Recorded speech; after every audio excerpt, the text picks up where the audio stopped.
Are you wondering how long you're going to have to wait till the housing bubble finally bursts so you can finally afford to buy a home?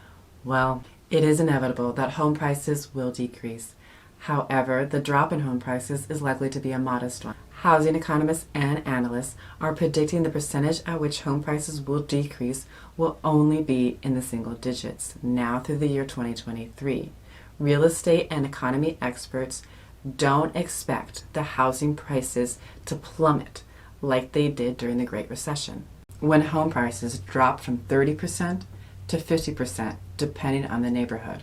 Let's go over the 5 reasons why real estate experts don't think there's going to be a housing bubble burst, so that you can better prepare for your future whether you decide to buy or sell a home. Number 1, higher loan standards. Unlike in the few years leading up to the 2008 housing market crash, lenders no longer give no-doc loans, meaning borrowers didn't have to document their income. Back then, lenders gave out home loans to just about anybody, regardless of credit history or down payment. Due to government regulations to stop predatory lending, lenders now have strict guidelines they impose on those borrowing money from them, including a minimum down payment and a minimum credit score. Now the majority of people getting a home loan have good credit. The typical credit score for mortgage borrowers in the second half of 2021 was at a record high of 786. In addition, lenders learned they can actually make way more money on a homeowner if they can keep them in their house rather than foreclose on them. Number 2, the nationwide drop in foreclosures. Back in 2008, millions of foreclosures flooded the market, dropping home prices. In 2006, the number of homes in the United States with at least one foreclosure filing skyrocketed from over 717,000 to over 2.3 million in just 2 years. As of September 2022, a total of over 31,800 U.S. homes had foreclosure filings. Illinois, followed by Delaware, had the highest number of foreclosures back in August. So we're not experiencing this huge wave of foreclosures like we did back in 2008. Number 3, it's no surprise there's a nationwide housing shortage because we have more home buyers than homes. But guess what? It's only going to get worse. The United States housing market is short 5.24 million homes, and new home construction remains at its slowest pace since 1995. Ironically, in 2008, the housing market crash led to many home construction companies going out of business. So less homes were being built, which led to our current housing shortage. Add on top of that, the supply chain issues and the high cost of lumber during the pandemic made it so that the U.S. was even further behind in new home construction. So this housing shortage is going to continue for years to come. There was a 3.2 month supply of homes for sale in August. During the 2008 housing market crash was at a 10-month supply. This simple supply and demand equation just won't allow for a housing market crash in the near future. Number 4, demand for homes remains high and will continue due to the next generations becoming home buyers. First-time home buyers make up the largest portion of home purchases at 31%.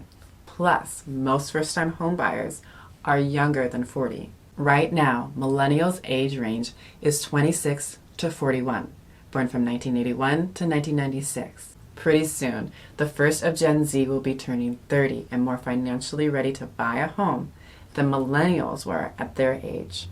California is home to the largest share of the millennial generation. California millennials make up 13% of the U.S. population, which, other than Texas at 9%, is double the share of millennials in any other state. Millennials were the generation with higher education levels than previous generations, but graduated from college struggling to find work, and experienced the 2008 housing market crash and the Great Recession, and they left a lasting impression on them. So millennials became a generation of renters and living with their parents longer. And now they've saved up enough money to buy a house, but Gen Z is right on their heels. So you have all of these buyers flooding the market at the same time, while boomers, Generation X, are comfortable right where they are and they're not selling their homes. Therefore, the demand for houses will remain high and home prices will remain high as well because there are not enough houses to reach this ever-growing demand. Number 5, the number of jobs nationwide.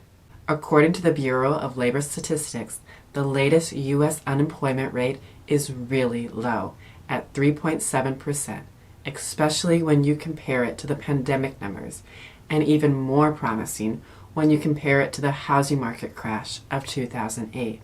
During that time period, the unemployment rate was at 5.8% and rising to 10% by 2009. So an unemployment rate at 3.7% is a really good sign for the U.S. economy and the housing market as well. Another positive sign is the U.S. added another 261,000 jobs just last month. The top 3 states with the lowest number of people unemployed are Minnesota, New Hampshire, and Utah. The number of jobs and low unemployment are important to the housing market for 2 obvious reasons. 1, if people are getting jobs, it means there are more people that will be able to afford to buy a home. And 2, if people aren't losing jobs left and right, it means more people are able to make their monthly home loan payments so they don't wind up having to sell their house at a loss or even worse, wind up in foreclosure. What do all 5 of these points we just went over mean for you? As a home buyer, you're faced with a lot of tough decisions and a lot of pressure in the current market. Rents are rising, rates are rising on home loans, and home prices aren't plummeting. According to Freddie Mac, home price growth in 2021 was 17.8%. For all of 2022, it's expected to be 10.4%. The National Association of Realtors chief economist predicts a 0% home price growth in 2023. In other words, home prices are not going to crash. Prices will increase in about half of American housing markets and decline in the other half, according to the chief economist at the National Association of Realtors. So if you're waiting for rock bottom prices, by and large, that's not going to happen in the United States. The silver lining, though, is that those crazy bidding wars are now becoming a thing of the past. If you need help finding a reliable realtor in your desired area who knows the local market trends, then follow a link in the description below and I can start getting you connected. Thank you so much for watching, and I hope to see you again soon.